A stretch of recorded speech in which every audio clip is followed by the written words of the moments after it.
If your idea of sensory play starts and ends with fuzzy handcuffs, you're missing out on so much more. From feathers to frozen spoons, tapping into your senses can unlock a whole new level of intimacy. And no, you don't need a dungeon or a partner to enjoy it.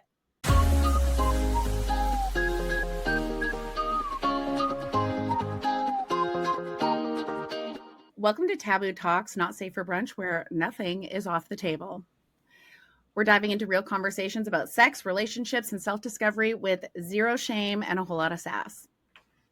With over 55 years of combined experience in the intimacy industry and plenty of real life lessons, we are here to break taboos, bust myths, and serve up unapologetic, real world education, one brunch convo at a time.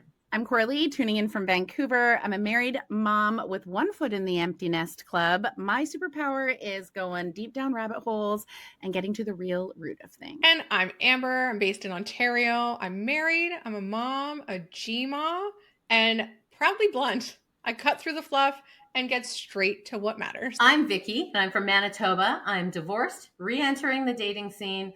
I'm a mom to two grown-ups, and my magic is creating real connection because intimacy starts with trust.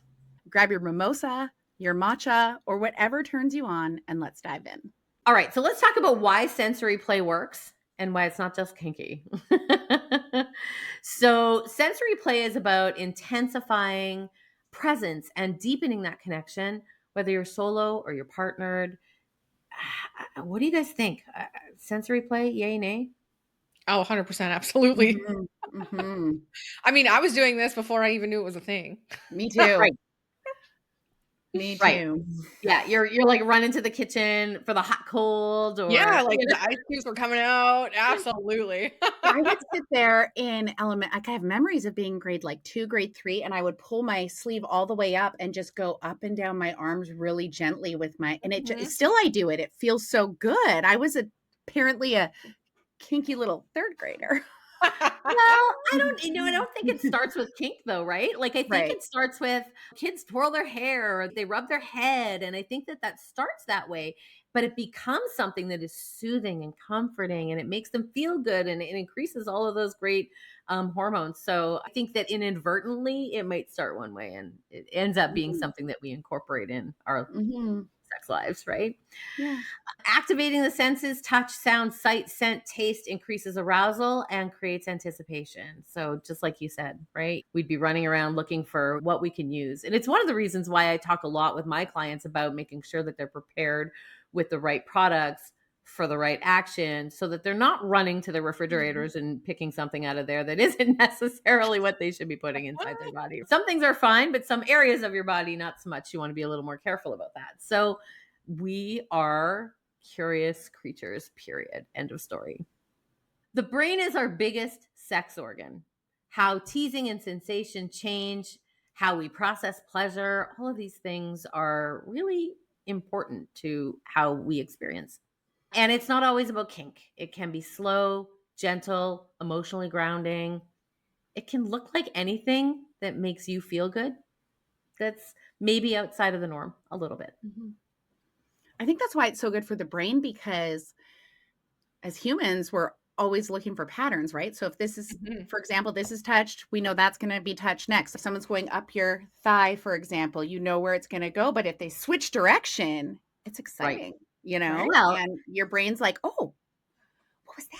What's going on? That's also why blindfolds are so incredibly simple, but hot.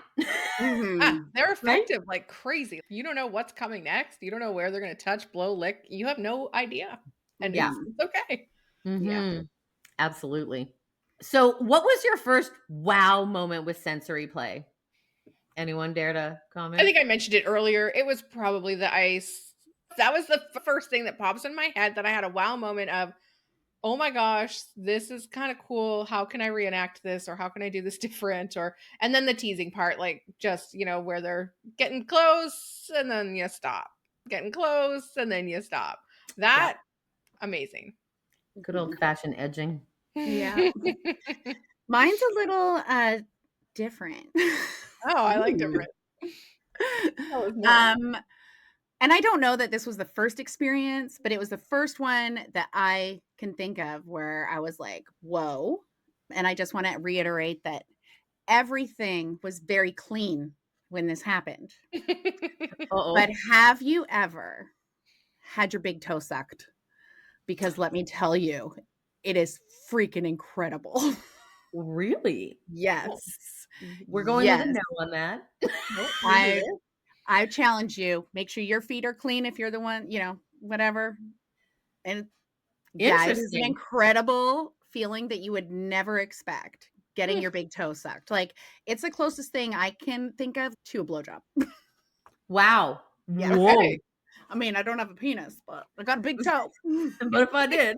So now Two we of need them. a man to feel the big toe suck plus the blowjob, and please let us know. Yeah, you'd have to have a threesome because Yeah, sure, whatever. you can't do the blowjob and the toe suck Why unless not? he's bendy and sucking his own toe. Yeah, whatever. Wouldn't be the same. When you're doing it to yourself, it's not quite the same. Yeah. No, it never is. Oh my Mhm. gosh. Thank you for saying that because I think that there are so many things where, even in this trio, we're looking at it going, yeah, no, never done that before. Mhm. Mhm. Right? I think that saying those words are so important because it gives people that permission to go, oh yeah, that kind of thing that everybody thinks is freaky that I really, really like is okay. It's fine. Yeah. And Yeah, I'm not it's a foot fine. person. I'm not into like this was something that happened. I was like 19 or 20, and I was like, wow. And so it's not about a foot fetish thing. It was just a really unique sensation that I'd never experienced, never expected. And it was so arousing. Yep. So arousing. Yeah. How about the Anyways, shower curtain breezing across your nipples when you're in the shower? I would probably have a panic attack. Like, what's in here? No. But it is one of those things where you're like, did I like that? Did I like that? Did I like that? Wait a minute. Let me try that again. I have a glass door, so I'd be concerned. Let me be a little more intentional. Too funny. All right, so let's dive into your senses and some of the maybe products or items that you could be using to stimulate those. So, touch, for example, feathers, floggers, massage candles, warming or cooling lubes, silk scarves, shower curtains if you're Vicki. Like, Whatever. right? I mean, touch is pretty easy to you could find things around the house for touch for sure. Mhm. Yeah, absolutely. And again, I think that it's underrated what we have kicking around that could really engage some of those senses for us for sure. Yeah, and Mhm. then I think we mentioned like the temperature play, so like adding those ice cubes, or if you've never tried a massage candle, they're really really cool. They burn warm. You blow them out, you pour them on. You get that heat. It absorbs nicely. You don't have the wax that you're pulling off unless you like that, and that's fine. Mhm. But like metal toys and stuff like that, the glass toys that you could temperature change are a really cool, effective way for that temperature play too. Yeah, thank you for saying that. There are a lot of people that really are sensitive about glass and whether or not they want to use that or metal. Less triggering, I think, than glass. But the fact that you can run that under hot or cold water, you can really change things up. But also, if you're with a partner, it's really nice when you've got a partner who wants to participate in some of this with you, right? Mhm. Yeah. Sound. So music, whispering words, silence for tension, sound builds anticipation. So, you never know, especially when you add that blindfold and we're coming up to the site. But when you add that blindfold and then they whisper something or you hear something and you're not quite darn sure what the heck's going on, Mm-hmm. Mhm. that And you anticipation really builds. Yeah, and Yeah. when you have, like, a It's really building good for me sex right now. Like I'm like, are we? Cool down, calm down. Calm down Sorry. over there.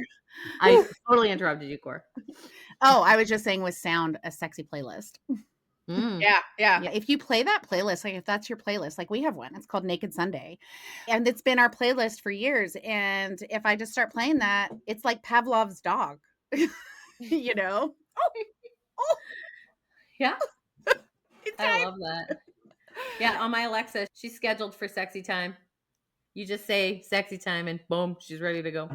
I love it. So sight, like we mentioned, blindfolds, you could dim the lighting, you could add mirrors. So now you're looking while you're doing stuff. Outfits, sexy outfits, costumes, whatever you're into, that's a great way to incorporate sight and really just change things up a little bit for what you normally used to. Mhm. I think with the Yeah. sight too, when you dim the lights, if you feel self-conscious, Mm. the lighting always helps, right? Because in the dimmer light, everything just looks softer. So it can help with your brain too. Yeah. Smell, scented massage oils, arousal enhancing pheromones, scented sheets, or even something that's scented on your partner. Oh my gosh, my husband has the most amazing shampoo right now. I am just like, he gets out of the shower and I'm like, damn, like we have to buy, and it's Dove. I'm like, we need to buy this men's Dove shampoo over and over again because you're never stopping that. Taste, you could add flavored lubes, blind taste testing, encourage that tongue action, different places. You could put something on two places, tell your partner there's three, and they're going to keep on searching, right? That adds that curiosity, the little fun to it. I don't know. I think that's super fun. That's my I do favorite game. too. Mine too. I We swear there's ran again. 6 spots. Keep looking. Yeah, totally. And the flavored lubricants, like I just think there's a lot of our flavored lubricants too that are really great for oral. Pick your favorite Yeah. flavor. We've got everything. My favorite is creme brulee, in case anyone's asking. Come on, creme brulee. Yes, please. So let's talk about making it playful and low pressure. We like low pressure. We're not high pressure here. So remember sensory play, it doesn't have to be sexual right away. It can start with curiosity and comfort. And that's where I think for the things that you might necessarily be stepping outside of your comfort zone for, that's where those little tiny steps can really help because they kind of break away the barrier, which is, for example, when I'm talking to one of my clients about initiating, about her being the initiator in their relationship, it can be really hard at first. I'll be like, why don't you send a text instead of saying something, right? So I think this is the same way because a text, you're sending a text that it's still sensory. They're reading it, they're seeing it, it's turning their brain, you know what I mean? So it can just be little tiny things. Or if you're watching a show and they're doing something like, oh, what do you think about that? Or if you're in your house and you touch this blanket that maybe you've never touched before and never like thought of it this way, and you rub it on your honey, you're like, oh my God, don't you know what I mean? Like it can just start with those little things to test the water, see what you like, what your partner likes. And it can really be great for reigniting intimacy when you're in a rut. And if you've never been in a rut in your relationship, you probably have been in a very short relationship because everyone gets into a rut every now and then. And that's where you bring the spark back is by doing those different things, not making things so predictable. And sensory play can really, bring that all together. So, and if you're not in a relationship, that's okay because we have these beautiful things called our own bodies. Mhm. And we can do things like create a bath ritual. The day we're filming this, there's actually a full moon tonight. I'm having a full, beautiful bath tonight. My husband's on night shift. No, he's on day shift, but he'll be asleep. It's going to be my whole bath ritual. You know what I mean? Like you can do those things and it doesn't even have to turn into something sexy. It's just about the sensory and the enjoying your body and enjoying those sensations. Do you guys do anything solo? Like just for sensory play, not necessarily meaning it's going for masturbation or an orgasm or anything after, but do you ever do anything just for like the sensation of it? Like now as adults? That's so funny. You said, do you ever do? I'm like, I do everything solo. What are you talking about? I'm a fan of a bath ritual. I'm not in there for very long, but I am a fan of that. Here's something else, and this sounds ridiculous, but at the end of every night, I boil water and I have a little decaf Earl Grey and oat milk, and I just sit and I enjoy it. And that time alone for me, phenomenal. Just phenomenal. I'm going back to the bath thing because that's what I do. That's my Mhm. thing. I will dim the lights. I will light some candles and generally I might play on my phone, but I'll try and just close my eyes and just be. Mhm. and, you have the scent of the salts, like that. Yeah, definitely 100% I'm that bath person. Mhm. Another thing you could do too solo just to get more into the vibe of sensory play is if you get out of the bath or shower and you moisturize right afterwards. What do we do? No, you're going to go slow. You're going to like really just go real and just pay attention and go slow and be in the moment. And I think that just leads to a much more satisfying lotion application. I agree. You know what? I am going to tell you what I was going to tell you before. Yeah, tell us. Tell me um, everything. every single day, I put enhancement gel on my body. We all know where. Every Mhm. day. I wake up, I do my thing, I get ready for the day. Boom. That is the last Every thing that happens. I just do. I want to make sure that everything just stays alive. I love it. kind of freaking genius. Right? I'm gonna do an experiment for a I week. can't believe you held out on us. Like, I can't believe Yeah. We've been friends for years. you Daily? haven't told us this. No wonder your energy Yeah. Too like, funny. I We don't know wonder why why I I have don't. this energy. Well, that's why.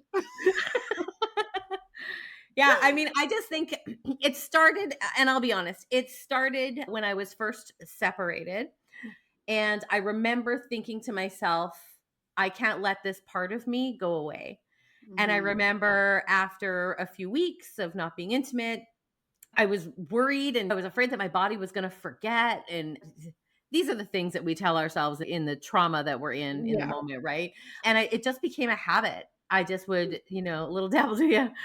I love it. Like, I'm like, "Man, should I start this ritual?" Like, I Yeah. feel Mhm. And I mean, it doesn't last long, right? We know that no. the effects of using an enhancement gel or cream, it's temporary, but it does put a little bit of a spring in your step. It does sort of help you step into the world a little bit differently. I feel like it does make you just a little more open to life and it feels good. So we should be feeling good. Mhm. I love that. Damn. Okay, everyone that's listening, you have a 1 week challenge every day for a Yeah. week. Let's all compare notes after. Corley's writing it down. I am. Yeah. Not this week though. I got company coming to town. Next time.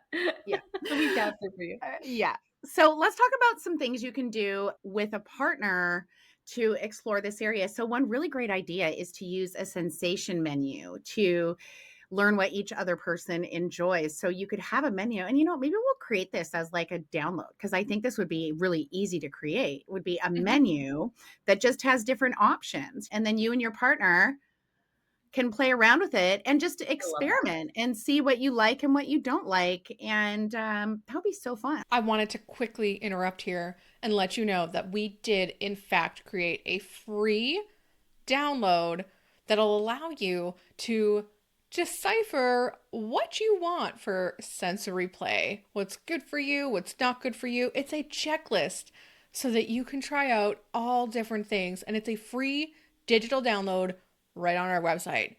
Make sure you check the link in the show notes or head on over to notsaferbrunch.com. And we hope you enjoy your free digital download. Now back to the show. Yeah, you're gonna walk into my door and you're gonna get like a clipboard with your menu options. Like when you go to a fancy hotel, what do you want for breakfast? What do you want to have for dinner? Yeah. Yeah, I I love love that. You can also, this one's kind of funny because Vicki has been doing this for a while in a roundabout way, but you can use timers to give and receive without interruption, which is very similar to your commercial sex game. The Yes. commercial is the timer, Yes. um, which is when you only fool around during the commercials and then you can't when the show's on. So Correct. listen to other Yeah. episodes. Vicki's Do not Vicki's pay the the extra $2.99 for Prime to give you no commercials. That's yeah. bullshit. Use Mhm. the commercials wisely. Yes. And then also too, another fun thing could be like yes, no, maybe games with new textures and tools, but always start small, work your way up. And this is also a really good way to practice making sure that you and your partner understand each other when it comes to consent and making sure that it's all good and enjoyable because the consent is essential in all aspects of sex, but especially in sensory play as well, where sometimes that sensory can be a little a little slappy. So safe words are important, very Mhm. important. Yeah. So Another great way to introduce some sensory play is to play a little game of afraid or intrigued. So ooh, if you've I got like some it. tools kicking around at home that you've purchased, or maybe that you're pulling from other areas of the home, you literally can have a conversation of, does this make you feel intrigued or afraid? mhm, And run with that. You can kind of create that sensation menu. And of course, keep in mind that that sensation menu can change. And that's why mhm. when I said, I'm going to slap that onto a clipboard, and when you walk in the door, it's going to be like, how's the night going to go down? Because one night versus another night could look different, right? We may desire a different sensation. Mhm. So I think that's important to Yeah. remember. Your senses are your most underrated sex toys. Use them. Whether it's a feather, a frozen spoon, or your partner's whisper, turn up the volume on pleasure with sensation. And remember, play is the point. You don't have to perform, you just need to explore. And we will link a few fun starter ideas in the show notes for you. Thanks for pulling up a seat at the Taboo Talk Not Safe for Brunch table. If today's chat made you laugh, think, squirm, or all three, do us a solid, like, follow, and leave a review. It's basically the podcast world's version of a good tip. Want more juicy, unfiltered conversations? Tap the link in the show notes and sign up for our weekly newsletter, your VIP pass to what didn't make it on the air. Brunch isn't just about the bites and bubbles. It's about showing up real, raw, and ready to talk about what really matters. So until next time, keep it bold, keep it curious, and definitely keep it not safe for brunch.